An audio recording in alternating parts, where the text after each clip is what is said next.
Hi everyone, welcome to Prep B. In this video, we are going to solve Prep B Snap Mock. If you're enrolled students, please attempt mock first, then watch this. If you're not enrolled, pause video 60 seconds for each question and solve and then watch. If you want to feel exactly the same stress, I highly recommend it to attempt the mock within the time limit. Enrollment link is out in the description. You can check it out and use code AJ1122 for a discount. Let's start with the solution. The first question कह रहा है the dash is used for periods of time which might otherwise be indicated using to. मतलब ये to जो हमारा होता है वो सॉरी क्या periods of time जो कि to होता है फॉर एग्जांपल 2019 टू 2025 अगर मुझे दिखाना है तो मैं इसको कैसे लिखती हूँ 2019 डैश 2025 राइट तो इसका आंसर है dash. A politician, however dash or popular, who lacks that base, right, will not reach or survive at the top. तो एक पॉलिटिशियन चाहे ये हो या फिर पॉपुलर हो मतलब कुछ पॉपुलर का इसमें कुछ तो ऑपोजिट कुछ आ रहा होगा जिसके पास वो बेस नहीं है वो टॉप पर नहीं पहुंचेगा. ठीक है तो देखो इसमें चार वर्ड्स हैं. ब्रिडल ब्रिडल का मतलब ये होता है to me hold back from or control doing something मतलब जो आप किसी चीज से कुछ पीछे हट रहे हो. ठीक है ब्लीथ का मतलब होता है जो कि खुश है. ठीक है एमिनेंट का मतलब होता है फेमस और रिस्पेक्टेड पर्सन. और इमिनेंट का मतलब होता है जो कि कुछ बहुत जल्दी होने वाला है. तो ये वाला नहीं आ सकता. इसमें हैप्पी का कोई रीजन नहीं है. अ, ठीक है ब्रिडल का भी कुछ रीजन नहीं है. तो क्या आंसर होगा इमिनेंट क्योंकि वो पॉपुलर के साथ रेजोनेट करता है.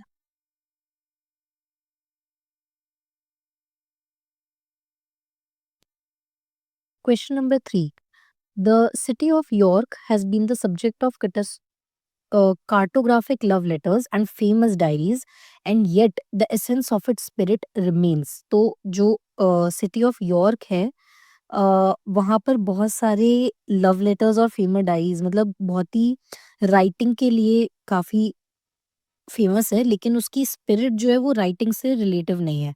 ठीक है तो अ, देखो इसमें रिक्लूसिव वर्ड है. रिक्लूसिव का मतलब होता है अलोन मतलब सॉलिटरी मतलब आप ज्यादा कंपनी लोगों की नहीं जहाँ पे एंजॉय करते हो. ठीक है तो जब हम राइटिंग की बात कर रहे हैं तो वो तो ट्रू है. तो यहाँ पर येट है मतलब कुछ तो ऑपोजिट आना चाहिए. तो ये तो नहीं हो सकता. इंक्लूसिव मीन्स जहाँ पे आप सब लोगों को बेसिकली इन्वॉल्व कर रहे हो. एल्यूसिव का मतलब है कि जो कि आप इजीली एक्सप्रेस नहीं कर सकते. Hard to express. ठीक है और एक्सक्लूसिव का क्या मतलब है जो कि लिमिटेड हो कुछ लोगों को. राइट तो जब हम राइटिंग की बात कर रहे हैं means you are able to communicate something very properly और हम बोल रहे हैं येट मतलब लेकिन ऐसा नहीं है. तो इसका मतलब क्या होगा इल्यूसिव कि वो हार्ड टू एक्सप्रेस उसकी स्पिरिट है जबकि राइटिंग वहां पर काफी हो चुकी है. Cruel kindness identify the figure of speech. ठीक है फिगर ऑफ स्पीच हमें सबको पता है कि मेटाफोर होता है पर्सोनिफिकेशन.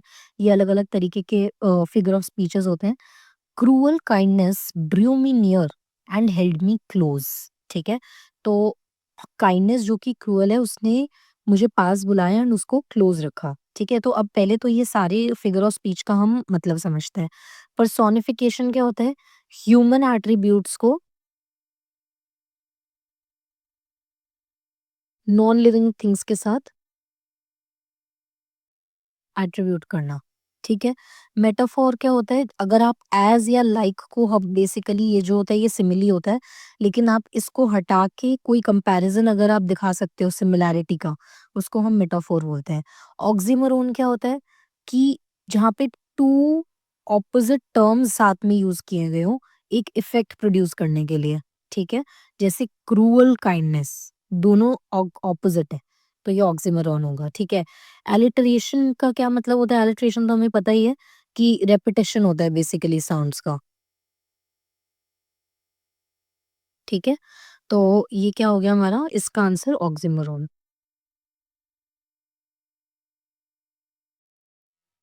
नेक्स्ट देखते हैं, give the antonym of the word from the given options. Word है फैसिमाइल।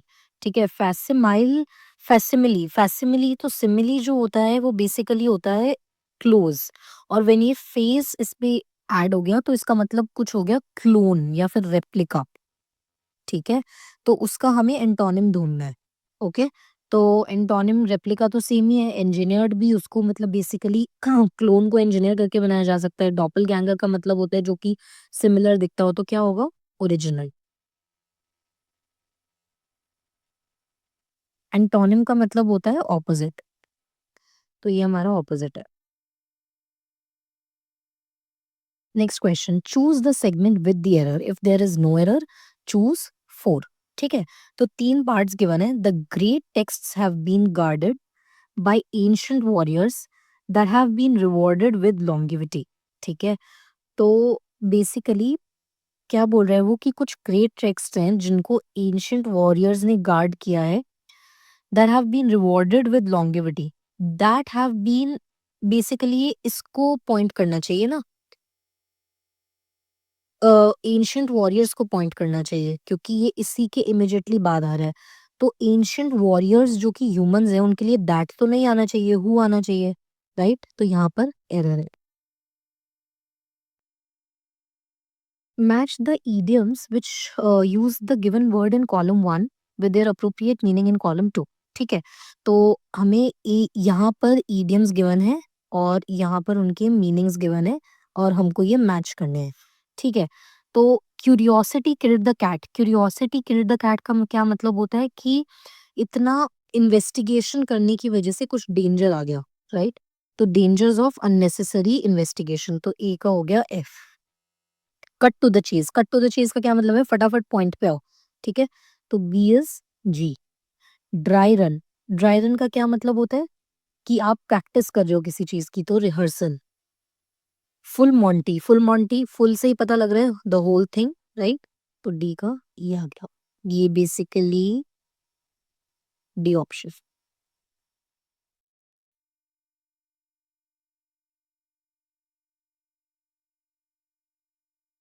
Identify the correct sentence. ठीक है, men still are men and not the keys of the piano। The whole mark of man really seems to consist in nothing but proving to himself every minute that he is a man and not a piano key। ठीक है, तो basically ये बोल रहे हैं, इस sentence का meaning हम पहले समझ लेते हैं कि मैन जो है वो मैन ही है, ना कि पियानो, पियानो की कोई कीज नहीं है। तो जितना भी मैन कोई मतलब एक ह्यूमन बीइंग काम करता है वो ओवरऑल इस अमाउंट पे प्रूव करने के लिए बनता है कि एवरी मिनट वो एक मैन है और ना कि एक पियानो की। ठीक है, तो देखो जो ये वाले 3 डॉट्स यूज़ होते हैं, पहली बात तो ये डॉट के बाद कभी ऐसे एक्सक्लेमेशन नहीं आ सकता, राइट?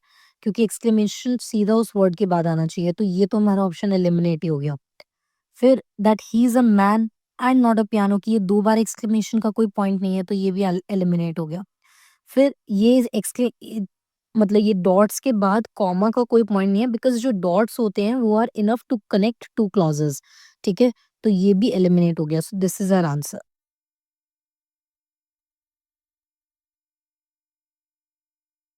क्वेश्चन नंबर 9 देखते हैं। क्वेश्चन नंबर 9 कह रहा है कि which among them is a synonym of equivocal. Synonym का क्या मतलब होता है, सिमिलर इन मीनिंग। ठीक है? तो इक्विवोकल का सिनोनिम निकालना है, तो अनइक्विवोकल तो बिल्कुल भी नहीं होगा क्योंकि अन और इन, ऐसे अन, इम, ठीक है, इन सारे वर्ड से क्या बनता है, एंटोनिम्स। ये हमें पता ही है, ये वाले प्रीफिक्सेस यूज करने से, so this is not the answer. Then definite, definite का क्या मतलब होता है कि कोई चीज जो है जिसका एक क्लियर मीनिंग है, वो मतलब नहीं है। क्लियर कट का मतलब तो हमें मालूम है कि एकदम सही हो, राइट? मतलब बिल्कुल क्लियर हो वो चीज। इक्विवोकल का क्या मतलब होता है यहाँ पे, इक्विवोकल का मतलब होता है अनक्लियर। ठीक है, जो चीज कोई क्लियर नहीं हो। तो ऑब्सक्योर का भी यही मतलब होता है, unclear, so this is our answer.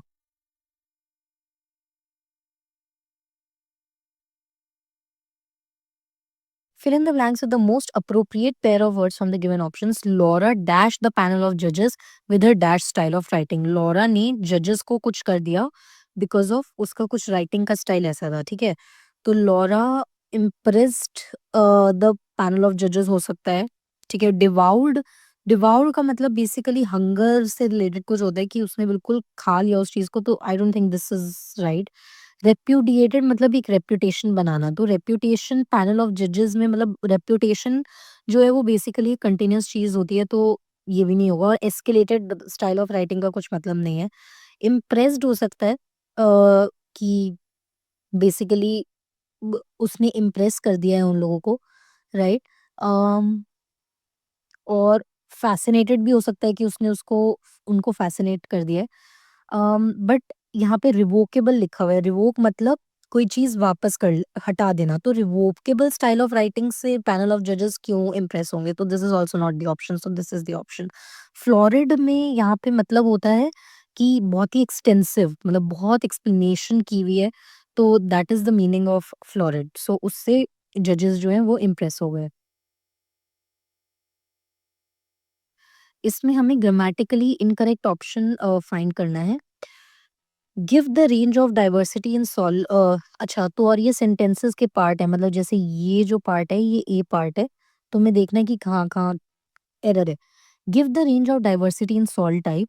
अब ये तो मतलब पहले ही पता लग रहा है, गिव क्या होता है? गिव कुछ नहीं होता, गिवन होता है, given the range.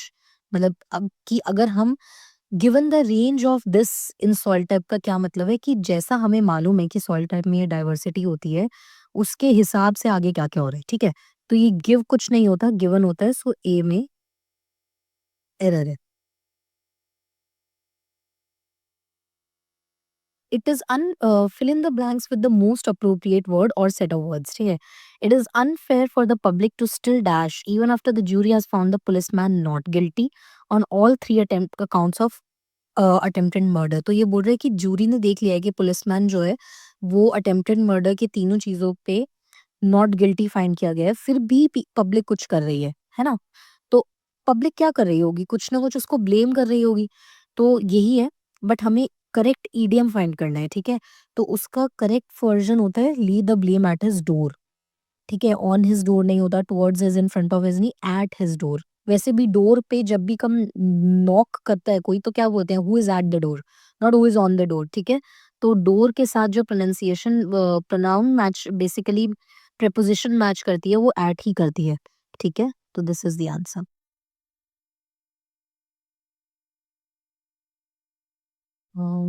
Question number 13. Out of the four alternatives, choose the one which best expresses the meaning of given word. ठीक है, तो prudent हमें word given है। prudent का मतलब होता है wise in political affairs, ठीक है, जो कि मतलब दिमाग लगाता हो इन सब चीजों में। तो पुअर तो कोई मतलब नहीं है, हेस्टी का मतलब जो जल्दी में चीजें आके कर दे वो भी नहीं है, नोबल मतलब काइंड तो वो भी नहीं है, कॉशियस इज थोड़ा क्लोज। कॉशियस ये बोलते हैं कि वो ध्यान से अपना मूव चलता है। 14th क्वेश्चन देखते हैं। 14th क्वेश्चन कह रहा है identify the parts of underline words used in the lines of poem. तो ये यहाँ पर हॉस्टिलिटी अंडरलाइन किया हुआ है, तो पोम पढ़ लेते हैं। Alone in the woods I felt the bitter hostility of the sky. Sky की कुछ कैरेक्टरिस्टिक है जो पोएट ने फील करी है, ठीक है? तो ये बेसिकली स्काई का कुछ कैरेक्टरिस्टिक है। तो एडवर्ब एडजेक्टिव नहीं हो सकता क्योंकि वो डायरेक्टली नाउन को प्रदान करता है। अगर वो बोलता कि स्काई वाज़ हॉस्टाइल या हॉस्टाइल स्काई, तो ये एडजेक्टिव होता, राइट? अ, बट इस केस में नहीं है। एडवर्ब होता है जो कि वर्ब को डिफाइन करता है, इसमें तो वर्ब का कोई लेना-देना नहीं है। वर्ब होता है जो कोई काम हो रहा होता है, वो नहीं है। तो ये नाउन है। जब भी इस तरीके से मेटाफोर के टाइप्स में एक कैरेक्टरिस्टिक डिफाइन की जाए, वो एक नाउन बन जाता है। अ, सेंटेंस जो है वो एक्टिव या पैसिव वॉइस में गिवन है और उसको तुम्हें दूसरी वॉइस में कन्वर्ट करना है। तो एक्टिव वॉइस हम पहले देख लेते हैं और पैसिव वॉइस देख लेते हैं। एक्टिव वॉइस में हमेशा जो मेजरली सेंटेंस का स्ट्रक्चर होता है वो होता है subject plus verb plus object, ठीक है? यानी जो सब्जेक्ट है वो काम कर रहा है और ऑब्जेक्ट है। लेकिन पैसिव वॉइस में ऑब्जेक्ट आता है, फिर वर्ब आता है और फिर सब्जेक्ट आता है, ठीक है? तो अब ये देखते हैं, राम वाज़ सिंगिंग, यहाँ पे राम सब्जेक्ट है तो यानी ये एक्टिव वॉइस में है। Ram was singing a beautiful song for his mother, ठीक है? जब हम इसको पैसिव वॉइस में कन्वर्ट करेंगे तो सबसे पहले क्या आ जाता है ऑब्जेक्ट, ऑब्जेक्ट क्या है इसमें? A beautiful song for his mother, right? तो सबसे पहले तो ये आ जाएगा a beautiful song for his mother. अच्छा, अब ये जो फॉर हिज मदर है ना, ये ऑब्जेक्ट 2 है, तो ये पीछे भी आ सकता है सबसे। तो फॉर हिज मदर सबसे पीछे आएगा। अ ब्यूटीफुल सॉन्ग सबसे पहले तो ये आ जाएगा, तो चारों ऑप्शंस में यही है। अब was singing, this is present past continuous tense. Past continuous किसमें बन जाता है? Past, present continuous, past perfect, क्या बोलते हैं उसको? पास्ट परफेक्ट कॉन्टिन्यूअस, ठीक है? उसका क्या होता है? वाज़, बीइंग और थर्ड फॉर्म संग, ठीक है? तो a beautiful song was being sung by आता है फिर, यहाँ पे बेसिकली बाय भी आता है और फिर सब्जेक्ट आता है by Ram for his mother, तो ए ऑप्शन। तो ये वाला क्वेश्चन देखते हैं, what is the last digit of this into this into this into this, ठीक है? तो हम इसको इंडिविजुअली ट्रीट करेंगे। क्या करना होता है जब भी हमसे लास्ट डिजिट पूछी जाती है तो आप जो है वो यूनिट डिजिट देखो, जैसे ये देखो 255 की पावर 251 गिवन है, ठीक है? ये भूल जाओ, सिर्फ इसको देखो यूनिट डिजिट को। जो 5 है उसकी पावर साइक्लिसिटी बोलते हैं हम इसको, कैसे चलती है देखते हैं। 5 की पावर 1 हो तो 5 आता है एंड में, 5 की पावर 2 हो 25 तो 5 आता है एंड में, 5 की पावर 3 हो तो 125 5 आता है एंड में, 5 की पावर 4 हो तो 625 5 आता है एंड में। यानी हमेशा 5 ही आए जा रहे हैं एंड में। तो इसकी कुछ भी पावर हो, एंड की डिजिट 5 ही होगी, ठीक है? अब ये देखते हैं, 126 की पावर 23416, तो बेसिकली 6 की साइक्लिसिटी हमें इसमें देखनी पड़ेगी। तो 6 की पावर 1 इज़ 6, 6 की पावर 2 36, 6 की पावर 3 216, 6 की पावर 4 अगेन 6 से एंड करेगा, तो बेसिकली इसमें भी 6 ही आया जा रहा है, राइट? तो 120 इसकी जो यूनिट डिजिट होगी वो हमेशा 6 होगी। अब 37 की में 7 की साइक्लिसिटी देखते हैं। 7 1 की पावर 1 7, 7 की पावर 2 49, 7 की पावर 3 343, 7 की पावर 4 2701 और 7 की पावर 5, इसको मैं 7 से मल्टीप्लाई करूँगी तो क्या 7 ही आ जाएगा? यानी ये फिर से शुरू हो गया। तो इसकी साइक्लिसिटी कितनी है? 4 है। तो जो आपका पावर गिवन है ना उसको 4 से डिवाइड करो। तो 37 की पावर 217 है, साइक्लिसिटी कितनी है? 4, यानी 4 के बाद वो फिर से रिपीट हो रहा है। तो इसको 4 से अगर मैं डिवाइड कर दूँ तो क्या आएगा? रिमाइंडर क्या बचेगा? बेसिकली हमको वो देखना है। अच्छा, पहली बात तो आपको यहाँ तक जाने की ज़रूरत ही नहीं है, पता है क्यों? क्योंकि हमने ये देखा कि 5 इंटू 6 जो है वो 30 बनेगा, है ना? 0 आ गया एंड में। अब यहाँ पे कुछ भी डिजिट आए, एंड में तो 0 ही आएगा ना, तो आंसर है 0।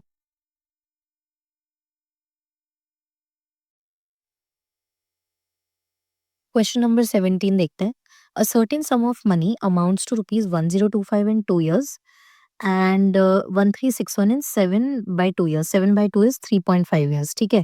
तो अगर मैं तो ये 2 इयर्स का गिवन है, ये 3 एंड हाफ का इयर्स का गिवन है, तो जो सिंपल इंटरेस्ट बेसिकली 1.5 साल के लिए होगा, वो कितना होगा? मैं इन दोनों को माइनस कर दूँगी, 336। अगर फॉर 1.5 ईयर इतना है, तो क्या मैं 2 इयर्स के लिए निकाल सकती हूँ? ऐसे यूनिटरी मेथड से। ये आ जाएगा 448। अब वो पूछ रहे हैं व्हाट इज़ द सम मतलब प्रिंसिपल कितना है, ठीक है? तो प्रिंसिपल जो हमारा अमाउंट था 2 इयर्स का वो 1025 था, माइनस सिंपल इंटरेस्ट अगर मैं कर दूँगी, तो हमारे पास प्रिंसिपल आ जाएगा which is 577।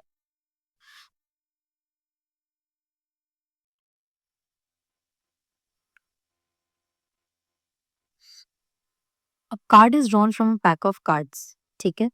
What is the probability that it is a king और a single digit card of hearts, ठीक है? तो पहली बात तो कितने कार्ड्स होते हैं? कार्ड्स होते हैं हमारे 52, ठीक है?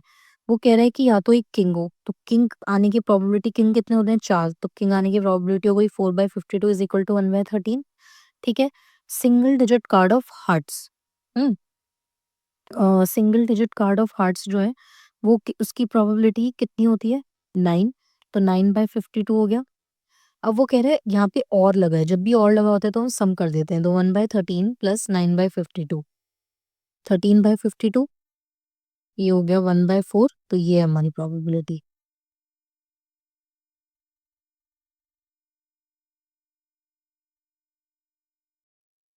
M is thrice as good as a workman as N, ठीक है, and together they finish a piece of work in 30 days. M is thrice as good as workman N, यानी अगर जो N है वो X डेज में कर रहा होगा तो जो M है वो X by 3 डेज में कर देगा, ठीक है। अब मैं अगर ये करूँ 1/x प्लस 3/x तो ये कितना होना चाहिए 1/30, राइट। इसको सॉल्व कर लो, x इज इक्वल टू 120, ठीक है। 120 डेज n को लग रहे हैं तो m को कितने लगेंगे 120/3 40।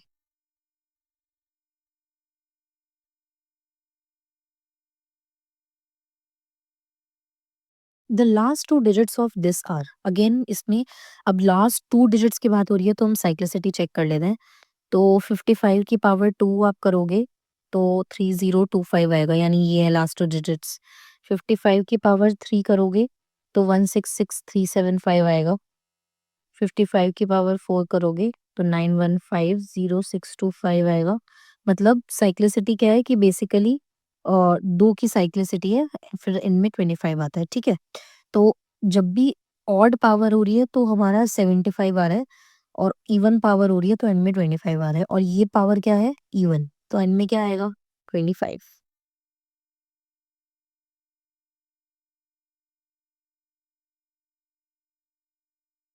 T is 400% more than 50% of R and R is 250% more than 40% of Q। ठीक है, पहले ये देखते हैं। R is 250% more than 40% of Q, तो R कितना हो जाएगा 40% ऑफ Q का 250% मोर, मतलब 250% इंटू +1 है ना, उससे मल्टीप्लाई करेंगे तो ये आ जाएगा हमारा 7/2 इंटू 2/5 इंटू क्यू, तो 7/5 क्यू, ठीक है। P is 400% more than 50% of R, तो P कितना हो जाएगा 400% मोर बोल रहा है 50% of R, 5 into half of R basically, right. तो 7/10 क्यू, 35 क्यू बाई 10 बोल रहे by what percentage is Q less than P इतना है, तो कितना लेस हो गया ये basically 25 Q by 10 divided by Q divided by P into 100, ये आ जाए आपका क्लोज टू 71%, तो 80% होगा answer.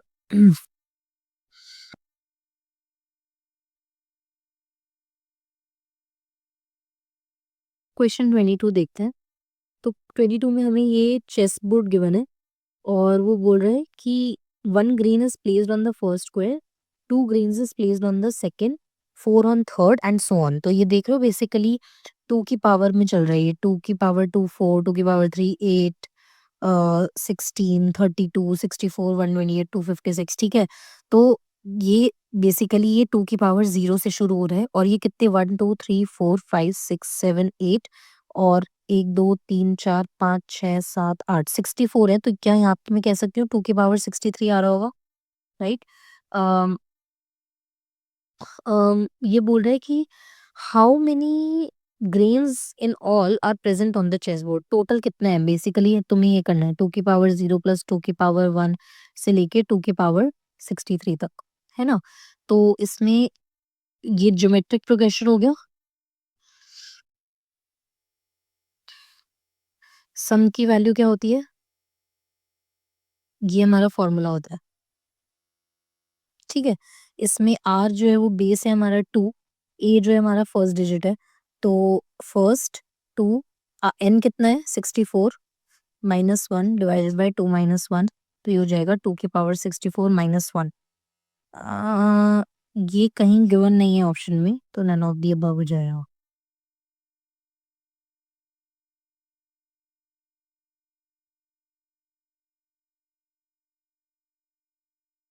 There are 3 pieces of the cake. Weighing this, pieces are equally divided and distributed in such a manner that every guest in the part gets one single piece of the cake and the weight of each piece of cake is as heavily as possible। तो कितने guest ने attend किया, तो अब हमारे पास देख लेते हैं 7/3 21/4 और 42/5 है।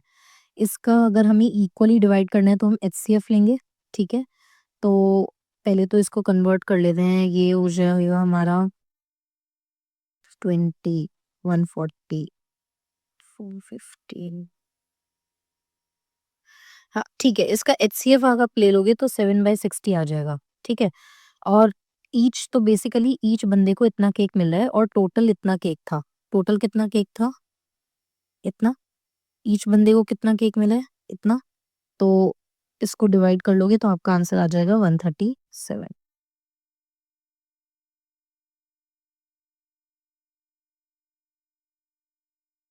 2 balls are drawn at random from a box containing 4 red balls and 3 green balls. तो टोटल बॉल्स जो हैं वो हैं 7। What is the probability that one of the ball is red and the other is green in colour? ठीक है, तो पहली बात तो एक हम 2 बॉल्स निकाल रहे हैं, उसके कितने वेज़ हैं? 7C2, right? यानी 21। कैसे है ये? 7 इंटू 6/2, तो ये 21 हो गया, ठीक है? अब हमें एक रेड बॉल निकालनी है और एक ग्रीन बॉल निकालनी है, तो रेड बॉल निकालने का वेज़ है 4 में से 1 निकालेंगे और ग्रीन का है 3C1, तो ये बेसिकली 4 इंटू 3 हो गया 12, ठीक है? तो 12 बाय टोटल वेज़ है 21, तो ये हो गया 4/7 प्रोबेबिलिटी।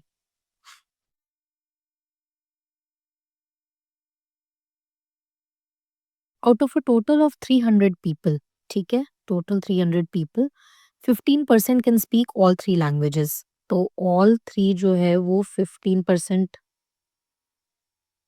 यानी 45 लोग। It so happens that the number of people who speak only 2 and only 2 of the above languages is 80, ठीक है? The number of people who can speak English alone is 50 and what is the total number of speaker who speak Hindi alone और Marathi alone, ठीक है? तो Hindi alone या फिर Marathi alone कहाँ से आएगा? जितने भी टोटल नंबर ऑफ पीपल हैं, उसमें से हम 3 लैंग्वेजेस और 2 लैंग्वेजेस ओनली वाले लोग अगर हम सब्ट्रैक्ट कर दें, प्लस इंग्लिश वाले अगर हम सब्ट्रैक्ट कर दें, कैसे? ये देखो, ये वेन डायग्राम है, 3 वाला, ठीक है? इसके लिए आपने वेन डायग्राम पढ़ा होगा। अगर मैं ये इंग्लिश है, ये मराठी है और ये हिंदी है और हमें क्या चाहिए? बेसिकली हमें चाहिए ये,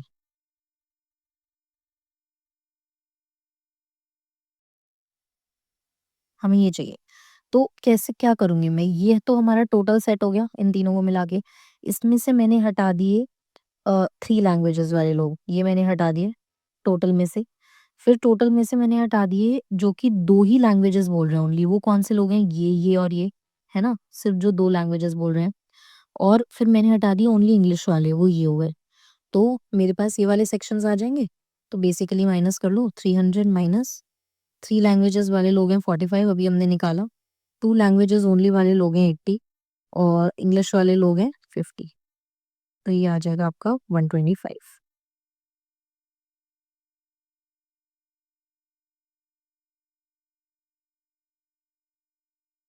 each question is followed by 2 statements A and B. तो कुछ सवाल पूछा है और हमें 2 स्टेटमेंट्स दिए हैं और हमें बताना है कि जो ये क्वेश्चन है वो कितने स्टेटमेंट से आंसर हो सकता है, उसके लिए हमें ये कुछ ऑप्शंस गिवन है, ठीक है? तो हमें बोल रहा है कि पूछ रहा है कि क्या x जो है वो एक इवन नंबर होगा? हाँ, और पहले हम क्या करेंगे, इंडिपेंडेंटली देखेंगे। सेल पहले बी को देखते हैं। y is a multiple of 6, ठीक है? y जो है कोई नंबर वो 6 का मल्टीपल है। अरे उससे x का क्या लेना-देना? तो ये तो सॉल्व नहीं हो सकता ना बी से इंडिपेंडेंटली। तो बी से इंडिपेंडेंटली तो सॉल्व नहीं हो सकता, ठीक है? पहली बात ये सही है। नाउ लेट्स सी ए की बात independently.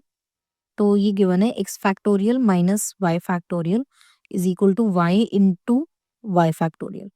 x factorial is equal to y into y factorial plus y factorial. x factorial is equal to y factorial into y plus one. तो ये बन क्या गया है? y प्लस वन फैक्टोरियल ही बन गया ना? ये हमें गिवन है, ठीक है? अब देखो, ये हमें गिवन है तो अब यहाँ पे हम कुछ भी अगर नंबर रख के देखें, तो क्या वो हमें अच्छा, एक्स फैक्टोरियल अगर वाई प्लस वन फैक्टोरियल के इक्वल है तो इसका मतलब ये कॉन्जिक्यूटिव इंटीजर्स है। लेकिन हमें इनके बारे में ये नहीं पता कि क्या इवन और ऑड है, तो ए अलोन से भी सॉल्व नहीं हो सकता और बी अलोन से भी सॉल्व नहीं हो सकता, ठीक है? अब हम देखते हैं कि क्या दोनों से हो सकता है? जब y is a multiple of 6 बोला गया है यानी वो डेफिनिटली इवन है, तो या x जो है वो डेफिनिटली ऑड है क्योंकि वो कॉन्सेक्यूटिव है। तो हाँ, इन दोनों से सॉल्व हो सकता है। Thus the answer is the question can be answered by using both statements together but not by either statement alone.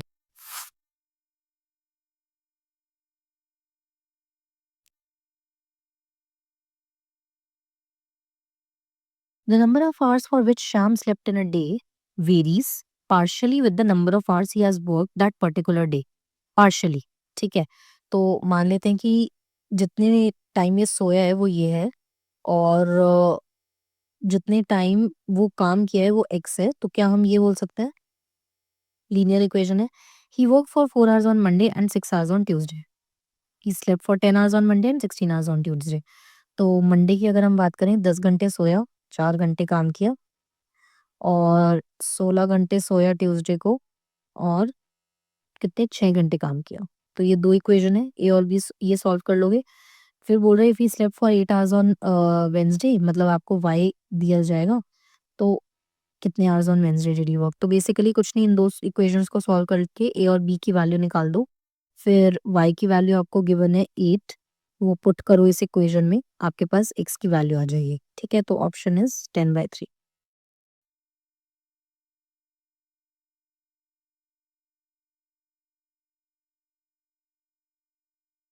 Each अच्छा अब ये फिर वही उसी टाइप का क्वेश्चन आ गया है। What is the highest power of 7 that divides k factorial. ठीक है, ये पूछा है। तो पहली बात तो हाईएस्ट पावर किसी भी नंबर की k फैक्टोरियल में कैसे गिवन होती है, k/n plus k/n square plus k/n cube and so on. ठीक है, तो यहाँ पर देखो कुछ 2 की पावर्स गिवन है तो हम दोनों की टेबल बना लेते हैं। जो k है 45, 46, 47, 48 और हाईएस्ट पावर ऑफ 2 अगर मुझे निकालना हो और 7, तो पहले मैं आपको 45 की निकाल के दिखाती हूँ। तो बेसिकली 45/2 कितना हो गया, 22 आया। इंटीजर लेते हैं हम, ये इसका मतलब सिर्फ इंटीजर होता है। तो 22 प्लस 45/4 11। ठीक है, 45/8 8 5 जा जाएगा ये, तो 5। फिर इसको 2 से डिवाइड कर दो तो 2। फिर क्या बचेगा 2, तो इसको 2 से डिवाइड कर दिया 1, तो ये हो गई 41। सिमिलरली आप सबका निकाल लोगे। ठीक है, तो highest power of 2 that divides के फैक्टोरियल इज 46 गिवन है। ठीक है, ये बेसिकली जब आप 48 49 के को के की तरह रखोगे तो यहाँ पे आपका 46 आ रहा होगा। ठीक है, highest power of 2 that divides के फैक्टोरियल इज 42 और इनका 42 आ रहा होगा।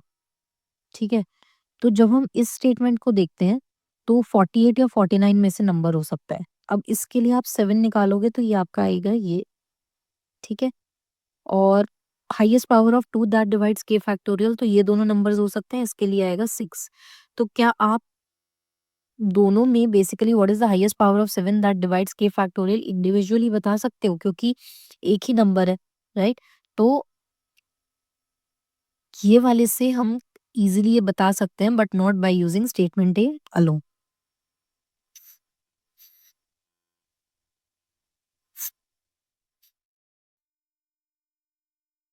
What is the value of x if ये हमें गिवन है। ठीक है, तो tan 1110 देखते हैं पहले। tan 1110 कैसे निकलेगा, माइनस नेगेटिव ऑफ 180 माइनस 110 यानी माइनस tan 70। तो ये 90 में से माइनस कर दूं तो कितना हो गया, माइनस कॉट 20। tan को कॉट में कन्वर्ट किया है। तो tan स्क्वायर 110 जो है, क्या वो कॉट स्क्वायर 20 हो जाएगा। सिमिलरली tan 160 को मैं लिख सकती हूँ minus of tan 180 minus 160 minus tan 20। ठीक है, कॉट 120 को मैं लिख सकती हूँ माइनस कॉट 160। सिमिलरली 180 से माइनस करके कॉट 60 होता है 1/√3। तो ये हो गया हमारा tan 20 इंटू tan स्क्वायर ये है cot स्क्वायर 20 इंटू cot 120 कितना था -1/√3 इंटू tan 160 माइनस tan 20 तो ये माइनस माइनस तो कट गया। अब हमें पता है कि tan a multiplied by cot a जो होता है वो 1 होता है, तो बेसिकली tan 20 इंटू cot 20 1 हो जाएगा और फिर एक और cot 20 इंटू tan 20 वो भी 1 हो जाएगा इंटू 1/√3 तो कितना हो गया 1/√3।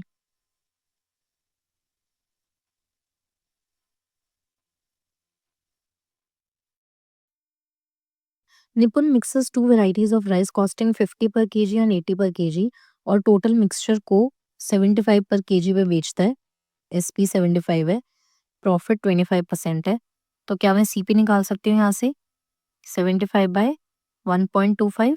ठीक है, वो बोल रहे हैं कि मान लेते हैं इस वैरायटी को उसने एक्स लिया है, इस वैरायटी को वाई लिया है, तो वेटेड एवरेज से 50x plus 80y divided by x plus y ये हमारी CP होगी। ठीक है, ये इसकी इक्वल होनी चाहिए। इसको सॉल्व कर लो तो आपके पास रिलेशन आ जाएगा x इज इक्वल टू 2 है इसको सॉल्व करके।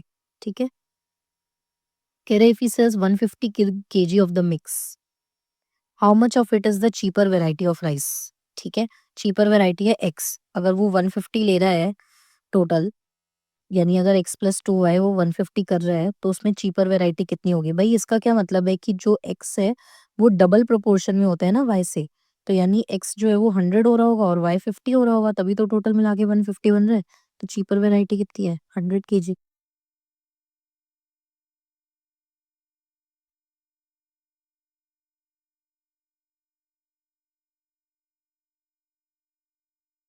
The graph below shows the average score obtained by 60 students in a general knowledge quiz.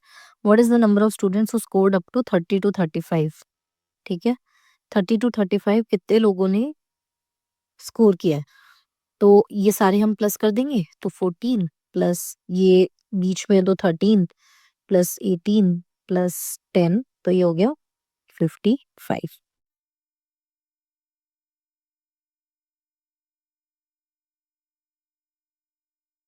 The number of next question देखते हैं।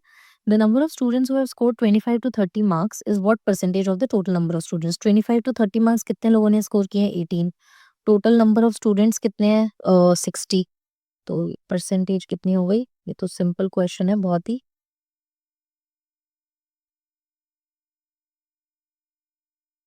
30%।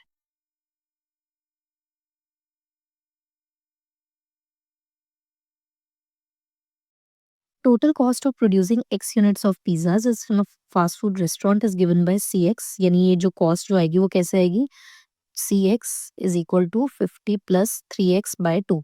x यहाँ पे क्या है नंबर ऑफ पिज्जाज, तो वो बोल रहे हैं 150 पिज्जाज की क्या होगी, x को इसमें सब्सटीट्यूट कर दो,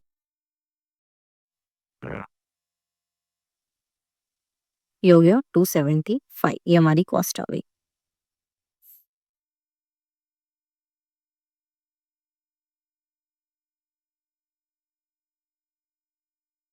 A cube of edge 3 centimeter is cut into smaller cubes of edge 1 centimeter। ठीक है, तो 1 सेंटीमीटर वाले का TS से कितना होगा 6 into A square 6। Ratio of total surface area of all the smaller cubes to the surface area of the larger cube is equal to surface area of larger cube क्या होगा 6 into 3 square 54। कितने squares बनेंगे 1 centimetre के 27 बनेंगे। ठीक है, तो small cubes का हो जाएगा 27 into 6 surface area divided by बड़े वाले स्क्वायर का है 54, तो ये हो जाएगा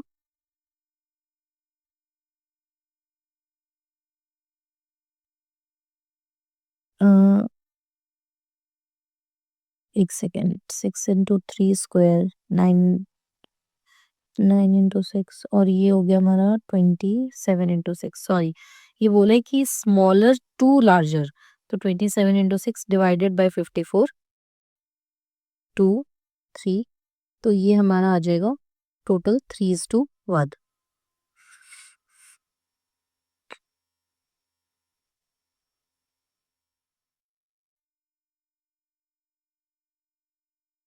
अ trader buys 2 sarees for rupees 1200, ठीक है?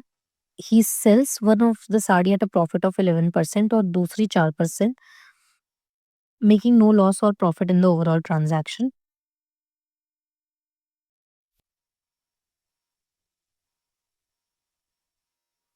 What is the absolute difference in the selling price of the two saris? तो एक उसने सीपी है 1200 में और इसको प्रॉफिट पे बेचा 11% के, तो क्या हो जाएगा ये 1200 इंटू 111/100, ये इसका एसपी हो गया। और दूसरी साड़ी जो उसने 1200 को खरीदी थी उसको लॉस पे बेचा 4% के, तो एसपी हो जाएगा 1200 इंटू 100 माइनस 496/100, ठीक है। अ, अब वो बोल रहे डिफरेंस डिफरेंस निकालना है, तो एक का था 1200 into 111, sorry 12 into 111 minus 12 into 96, 12 में कॉमन ले लेती हूँ, 111 माइनस 96, 12 इंटू ये कितना हो जाएगा 15, तो ये आ जाएगा हमारा 180, ठीक है, ननोटीज। ठीक है, चार फ्रेंड्स हैं, रितेश, हितेश, मितेश और प्रितेश, और ये लोग अपनी फेवरेट मूवी, फेवरेट एक्टर और फेवरेट एक्ट्रेस डिस्कस कर रहे हैं, और हर एक बंदे को अलग मूवी, अलग एक्टर और अलग एक्ट्रेस पसंद है, ठीक है। तो हम ये टेबल बना लेते हैं। इससे क्या होगा कि जब आप एक टेबल बना लोगे तो इसके इस डेटा सेट से रिलेटेड जितने भी क्वेश्चन होंगे वो फटाफट सॉल्व कर पाओगे, ठीक है।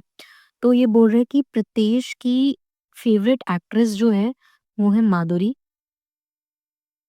ठीक है, और हितेश का फेवरेट मूवी जो है वो दम है।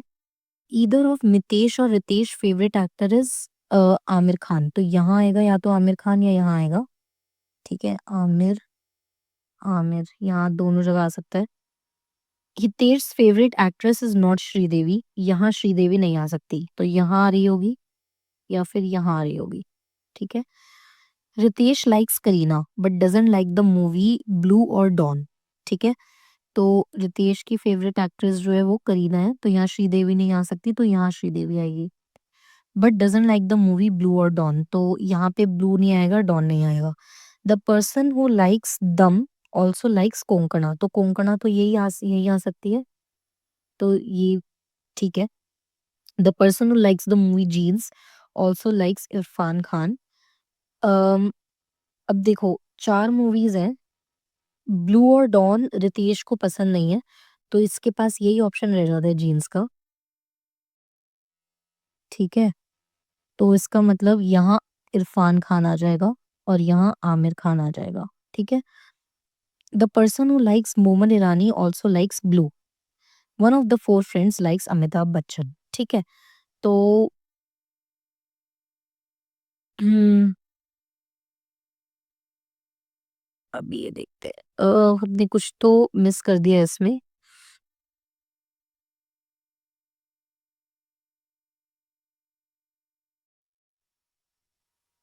The person who likes Boman Irani also likes Blue, तो ब्लू यहीं पे ही आ सकता है और यहाँ पे बोमन आ जाएगा, यहाँ पे अमिताभ आ जाएगा, और एक ही मूवी बची है डॉन, वो यहाँ पे आ जाएगी। तो which of the following pairs is common to the likes of the same person? तो जीत और श्रीदेवी कॉमन नहीं है, आमिर खान और करीना नहीं है, बोमन ईरानी और ब्लू, ठीक है। तो ये हमारा ऑप्शन हो गया। नेक्स्ट देखते हैं, the person who likes Amitabh Bachchan also likes which actress? तो अमिताभ बच्चन को लाइक करने वाला किसको एक्ट्रेस को लाइक करता है? कोंकणा, ठीक है।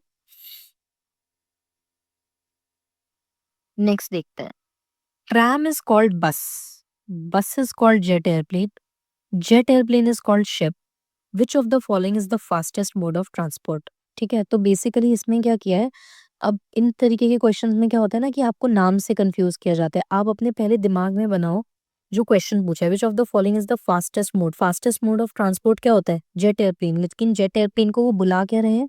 शिप, तो आंसर क्या होगा? शिप।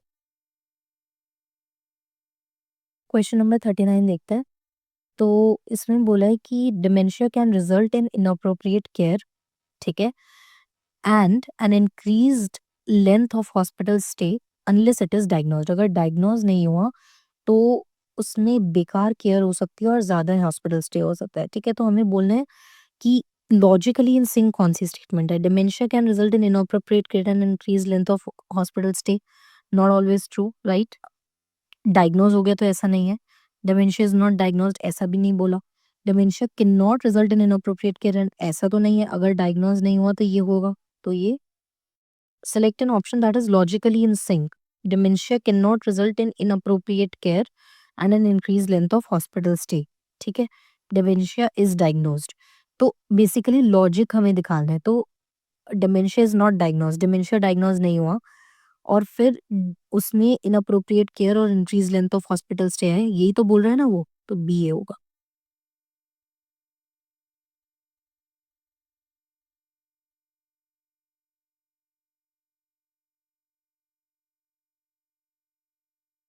दो स्टेटमेंट्स गिवन है, ऑल टमेटो आर वेजिटेबल्स, तो ये अगर मेरा टमेटो है तो ये वेजिटेबल्स है। सम वेजिटेबल्स आर फ्रूट्स, कुछ वेजिटेबल्स जो हैं वो फ्रूट्स हैं, ठीक है? अब ये ऐसा भी हो सकता है और ऐसा भी हो सकता है। अब देखते हैं। कंक्लूजन है सम टमेटो आर फ्रूट्स, कुछ टमेटो फ्रूट्स हैं, हो भी सकता है, ज़रूरी नहीं है। सम फ्रूट्स आर वेजिटेबल्स, कुछ फ्रूट्स वेजिटेबल्स तो होंगे ही दोनों केसेस में, तो only conclusion 2 follows.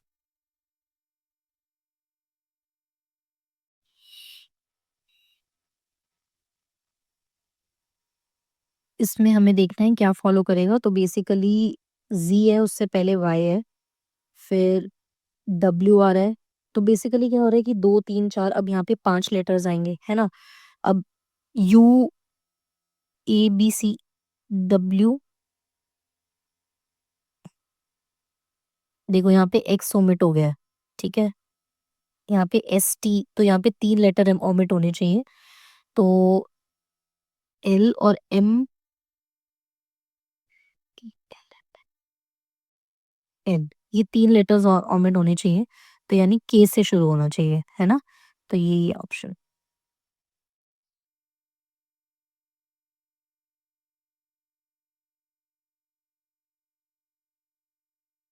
Kalpesh is standing in the middle of a circular ground.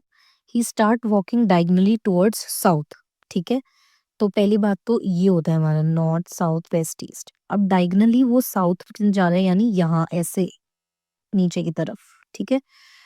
South west तो अच्छा सॉरी साउथ वेस्ट यहाँ जा रहा है, और reaching the end of the ground he turns left and heads to the opposite side of the ground, ठीक है?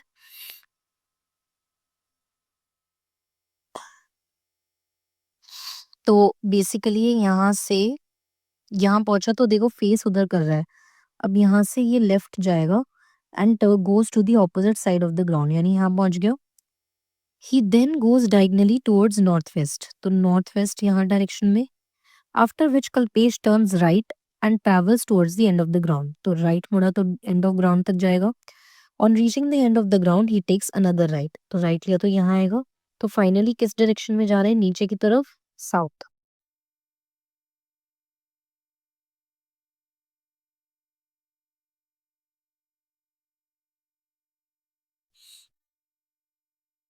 6 persons A B C D E and F are go for a picnic, इनमें से equal number of male and female है, 2 brother sister pair हैं और 2 couples हैं, और वो दोनों ब्रदर्स छोटे हैं अपनी सिस्टर से, और one wife is older than her husband, ठीक है?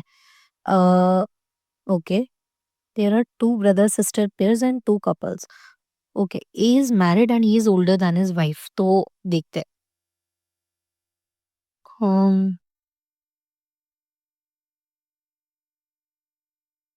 एफ, ये मैं लिख रही हूँ यहाँ पे कपल जोसिस, और यहाँ पर gender, so A is married and he is older than his wife, so basically he is a male, right? And there is one, यहाँ पे लिखा था कि there is one couple, one wife is older than her husband, तो this is not this pair, ठीक है? um, C is A's son, जो C है वो A का son है, तो this is also male and he is also married, तो this is another couple, ठीक है? तो ये कपल कपल है। um, ये कपल 1 कर देते हैं, ये couple 2। A has no daughters, कोई डॉटर नहीं है। F is an unmarried female, मतलब ये ब्रदर सिस्टर वाले कपल में होंगे। E is C's mother's brother, right? तो बेसिकली ई जो है वो ए का ब्रदर इन लॉ है, तो this is also male. So this is female and this is female, right? So A की जो वाइफ है वो बी हो सकती है, या फिर डी हो सकती है, क्योंकि ये तो ब्रोसेस कैटेगरी में है।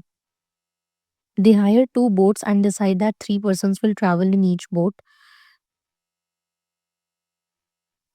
All persons of the same sex cannot sit in one boat, so possibility हो सकती है मेल, फीमेल, मेल, ऐसा कुछ। Um, out of the 3 people who have to sit in a boat, the 2 members of the same sex must be younger than the member of the opposite sex. ठीक है? तो who is A's wife? अब इसमें ये हमें मालूम है कि A5 जो है वो B या D इन दोनों में से कुछ हो सकती है, और हमें कोई इन्फॉर्मेशन गिवन नहीं है, तो indeterminate.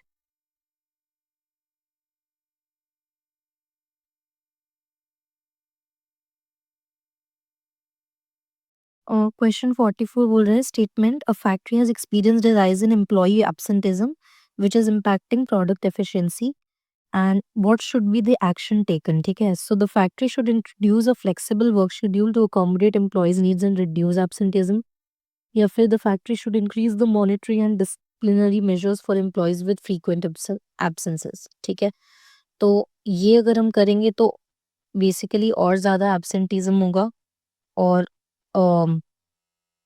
employees can also leave the company, so only course of action one is appropriate.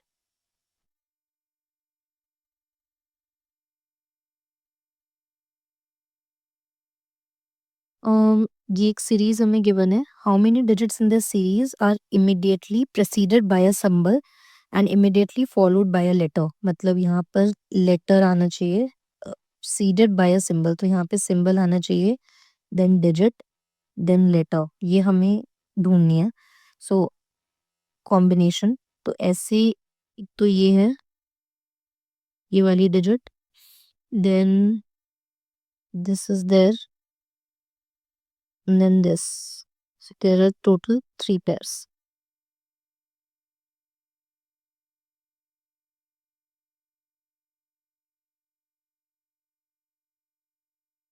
What should come in the place of question mark? तो यहाँ पे सम बन रहा है 2, यहाँ पे 3, फिर 5, यानी इन दोनों का सम, यहाँ पे बन रहा है 8, मतलब इन दोनों का सम।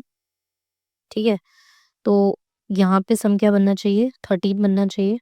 1 + 3 4 + 2 6 + 2 8 + 2 10, तो 3 आएगा।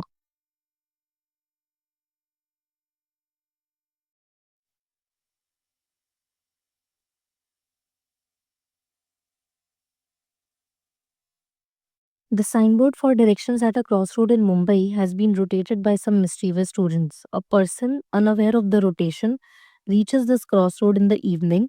तो हम सिर्फ इस पर्सन को ट्रैक करते हैं, ठीक है, and starts walking towards the north as shown by the board. ठीक है, तो उसने नॉर्थ चला। After a 5 minute walk he turns right. After another 5 minute walk, he again turns right, and after walking for 5 minutes for the last time, he finally turns left. तो ये वहीं पर आ गया। ठीक है, assume that he always walks at if he is now facing the setting sun, by what angle has the signboard been rotated? भाई यहाँ जाए, यहाँ गया, यहाँ गया, यहाँ गया, वापस उसी पोजीशन पे पहुंच गया, तो साइन बोर्ड जो है वो 180 डिग्री रोटेट हो गया। ठीक है, अम, और क्लॉकवाइज और एंटी क्लॉकवाइज रोटेशन जो है 180 डिग्री में सेम ही होती है, तो आप क्लॉकवाइज कर दो।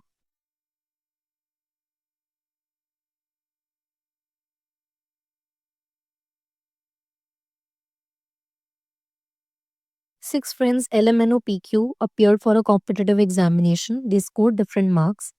एम अच्छा, इसमें हमें रैंकिंग करनी है। ठीक है, तो 1 2 3 4 5 6 रैंक है, जिसमें 1 रैंक नंबर टो मतलब वो है टॉप स्कोरर। वो बोल रहा है M did not score as much as P. M ने पी के जितना स्कोर नहीं किया है। Q who didn't score the highest marks scored more than M. तो क्यू के एम से तो ज़्यादा ही आए हैं। Only one person scored more than O, यानी ओ कौन सी रैंक पे है? सेकंड रैंक पे। L scored less than Q but more than M. L ने लेस किया है क्यू से बट मोर किया है एम से, तो मतलब क्यू एल एम ऐसा ऑर्डर होगा। P didn't score more than Q and L, तो क्यू और एल के बाद ही आएगा कहीं पे पी। और M did not score as much as P, है ना?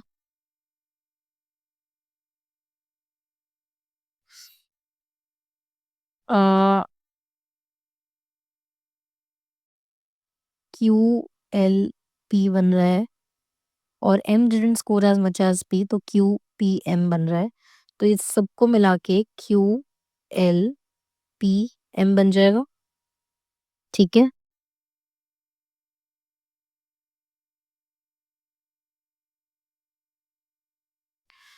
Who scored the second lowest marks?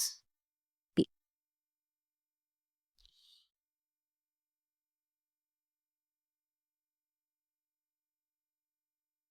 अब स्टेटमेंट हमें गिवन है, the health ministry has launched a nationwide campaign to promote vaccination among children, emphasizing the importance of immunization in preventing life-threatening diseases.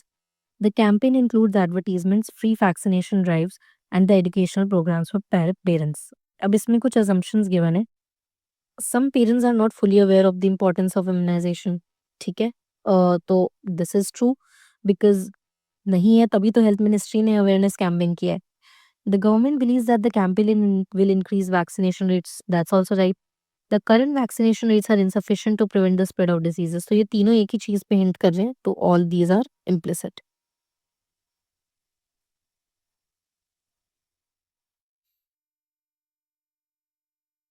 तो 5 students, Aaron, Darren, Saren, Darren and Aaron, have to select a project from these. Aaron selected a project among P1, P2, P4, P5. ठीक है? um, या तो इसने 1, 2, 4, 5 में से एक लिया है. Darren selected a project among 2, 3 and 4. Karen selected a project from among 3, 4, 5. Darren selected a project from among 2 and 3. Aaron selected a project from among 1 and 3. और किसी ने भी सेम प्रोजेक्ट नहीं है. ठीक है, तो अब हम देख लेते हैं इसमें.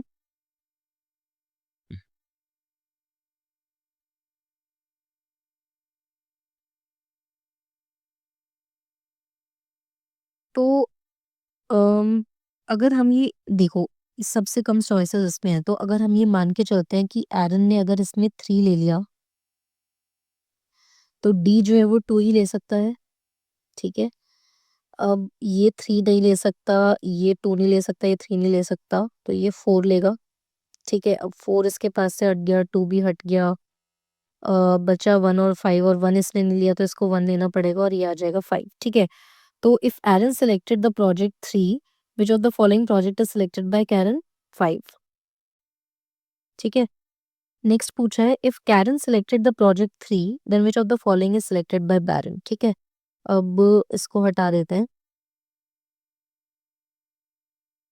बोल रहा है अगर कैरन ने 3 ले लिया, तो अगर इसने 3 ले लिया तो इसको 2 लेना पड़ेगा और इसको 1 लेना पड़ेगा. अम 3 और 2 चला गया तो ये 4, तो बैरन कौन सा लेगा? 4.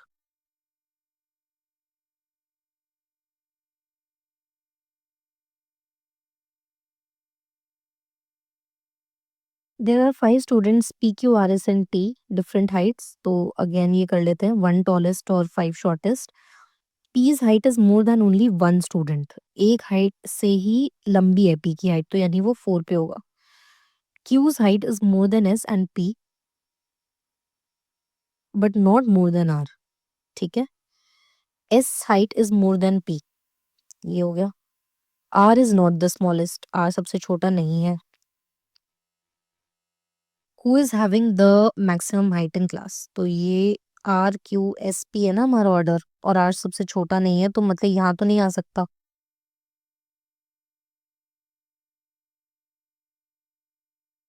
ये ऐसे बन जाएगा।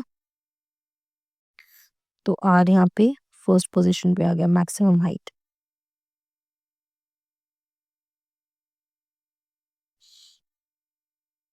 मिसिंग नंबर, इन दोनों का डिफरेंस है 26, इन दोनों का डिफरेंस है 42, इन दोनों का है 58, ठीक है, इन दोनों का डिफरेंस है 16 और इन दोनों का डिफरेंस भी है 16। तो 58 प्लस 16 अगर मैं करूँ तो क्या है, 74, 74 ऐड होना चाहिए, मतलब 135 में 209।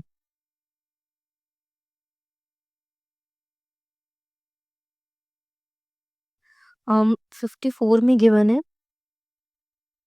in the following questions two sets of statements P and Q are given.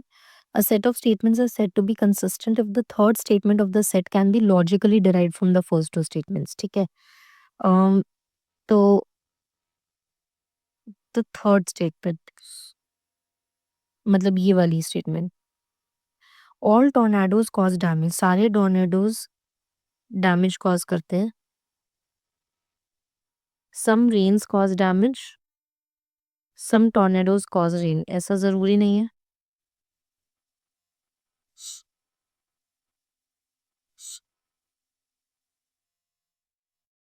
All glass are fragile, some non vegetarians are glass, some non-vegetarians are fragile. That's true. So Q is only consistent. Only Q is consistent. 55 में similar questions है. All cats are aquatic. Some bulbs are cats. All bulbs are aquatic. ऐसा तो नहीं है. This is not consistent. अब next है all bulbs are aquatic and all cats are bulbs. तो ये ऐसे हो सकता है या फिर ऐसे हो सकता है। ऑल कैट्स आर इक्वेटिक जरूरी नहीं है, अगर ये वाला होगा तो कोई भी लॉजिकल नहीं है, तो 4।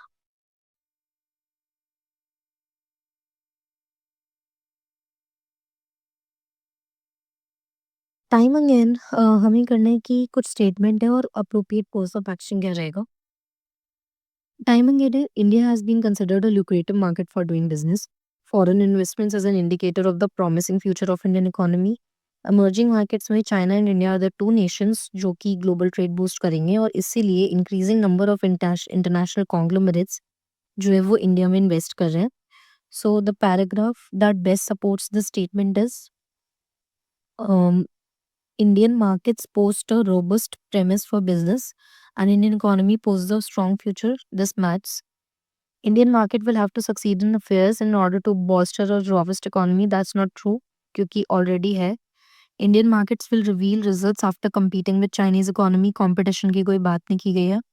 And foreign investments are on the rise on Indian market is true. But appropriate course of action पूछा है तो ये होगा।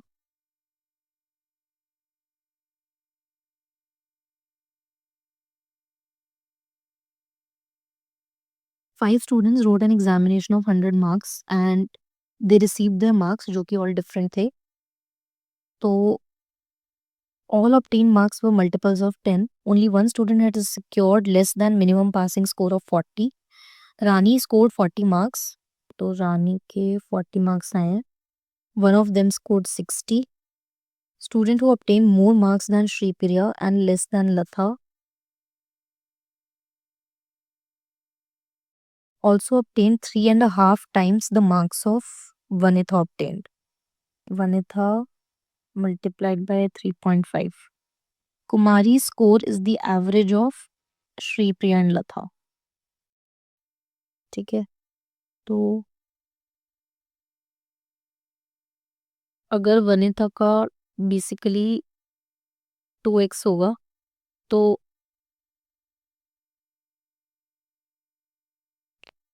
इस स्टूडेंट का एक का किसी का 7x होगा। ठीक है, यहाँ पे हम वनिता का 2x लिख लेते हैं और x की वैल्यू सिर्फ 10 हो सकती है बिकॉज ऑफ मल्टीपल। तो वनिता का हो गया 20 और कुमारी का हो गया 70 यहाँ से। ठीक है, Kumari's 4 is the average of Sripriya and Lata, तो 140 टोटल बनना चाहिए, मतलब 80 और 60। तो श्रीप्रिया का हो गया 60 और लता का हो गया 80।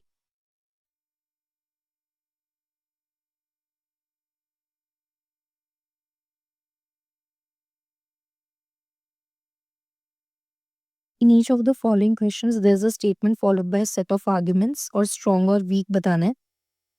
सो government should introduce income tax on agriculture income. अब इसमें आर्गुमेंट को स्ट्रॉन्ग और वीक क्लासिफाई करना है। Yes, rich farmers should pay income tax since they are the main beneficiaries of a lot of benefits from state in the form of free seeds, this and this. No, most farmers are semi-rich and should not be additionally burdened with taxes. तो ये तो हमें पूरी argument नहीं support कर रहा है, एक फैक्ट दे रहा है बस। ये हमें सारा प्रेमिस दे रहा है, तो ओनली आर्ग्यूमेंट 1 इज स्ट्रॉन्ग।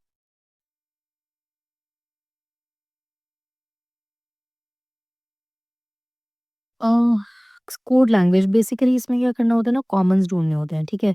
जैसे 386, 854 में 8 कॉमन है और हिल्स, हिल्स कॉमन है, तो 8 का मतलब है हिल्स, ठीक है?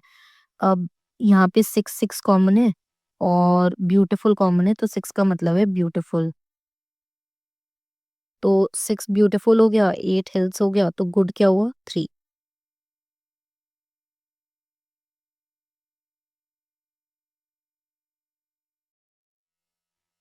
इसमें भी स्ट्रॉन्ग आर्ग्यूमेंट और वीक आर्ग्यूमेंट क्लासिफाई करना है।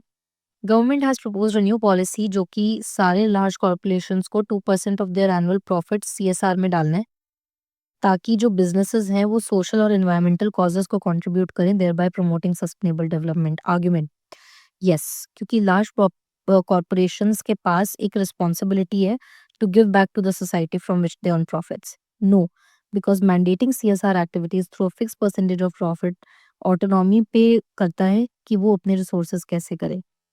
Yes, because all by contributing to social cause corporations जो हैं वो अपनी पब्लिक इमेज कर सकते हैं, higher profits in long term, ये भी बात सही है। नो, क्योंकि उसकी वजह से उनकी कोर बिजनेस एरिया में इन्वेस्टमेंट रिड्यूस होगा जो कि कॉम्पिटिटिवनेस को हार्म करेगा। तो all of these are strong, this answer is D.